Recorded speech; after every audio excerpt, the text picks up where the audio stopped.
Mga bata, wag muna. Yung opening ng classes, that's a very... I will not allow the opening of classes na magdikit-dikit yung mga bata. No?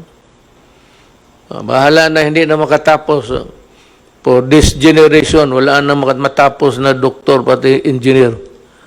Wala. Kasi hindi na wala ng aral. Laro na lang. Unless I am sure that they are really safe. Iningpisyag ng Presidente Rodrigo Duterte king kayang public address na bengi. Bistaman may miyaneng announcement ng Department of Education o DepEd na magumpisa na yung klase king August 24. Selang sa nga na iti ng Presidente at nakanupabustang may balik king pamag-aral ding anak. Banga siguro yung karelang kaligtasan.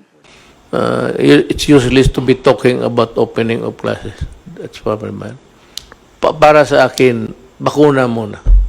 Pag nandyan ang bakuna, Keti Pampanga mapilang pengaring sasabing ustuya kanuing meging pasyag ng presidente. Metong nakare ni Mark Manuel na tingaduang anak kamag-aral king elementary. Grade 5 at grade 1 nala dapat king daratang pamamuklat ning klase. Eya kanu panatag kapilubluban nung magbalik na laking eskwela ring kayang anak. Uling at siya pamuri ning banta ng coronavirus disease o COVID-19. Ako, sa ngayon ko kayatang sinabi na ng presidenteng ita ako bilang meto nga pengari, na ako man willing na isakripisyo ko yung kalusugan daray nga anak ko, lalo na kay makanyan klaseng sakit. Mas willing ko pang isakripisyo ko itang pabanwalang alangabalo at pabanwalang mamyalong, kaysa kitang isakripisyo ko yung karelang kalusugan. King makanining panahon, ila na pa kanong pengari, manibala, bang balawas pamuri ning pamag-aral daring anak. Inya mamyaya kanong oras, bang aturuding kayang anak.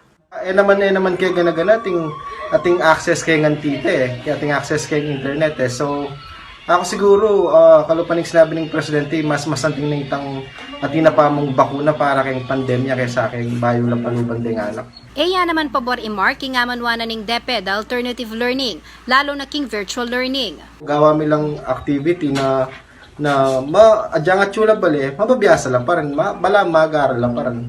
Adyang mapilan mong oras at least, atin lang pa rin atututunan, adyang at chula bali.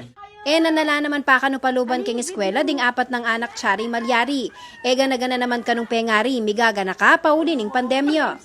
Para kanako, sa ngayon ko kitang ela pa po mag-aral ding anak, lalo na makatakot po ngayon uling balik-balik po yung virus. Kasi po, metong bilang po kanako na po tanong malyari po itang yatapa na yan na next year naman po siguro para mag-aral na rin anak. Burino man kanong pag-aralan kitang paralan na virtual learning, alano man kanong agamit o computer din kayang anak. Problema yan naman kanuing internet connection king karelang lugar king Bacolor. Masakit po ito kasi lalo na po kami, wala kami man pong tablet o wala kaming gadget sa para gamitan na laptop mo para mag-aral na rin anak. Ding estudyante naman kaya kami nga kasabi, bisala pa rin mag-aral. Dapat mo kanuala ko ang takot karelo. Namimiss ko na po mag-school. Natatakot po ako kasi may virus pa. Makatakot pa po kasi hanggat tala pa pong vaccine na po-providing doctor ang foreign scientist. Kasi po, kalupanapin po nito, mubalo nung nakarinating virus or delikado pa po kayo. At tatandaan ng final ng Pampanga 3rd District Representative Aurelio Dong Gonzales ang Resolution 876 king Kongreso. Nung nuka rin anyawara na naman niting suspensyon king pamamuklat klase. Bukod kang Gonzales atin pangaliwang kongresista yung kinontra mo naman at magpasyag na kailangan pa mo yung bakuna baying pa magbalik king klase. Jennifer Salenga, CLTV News.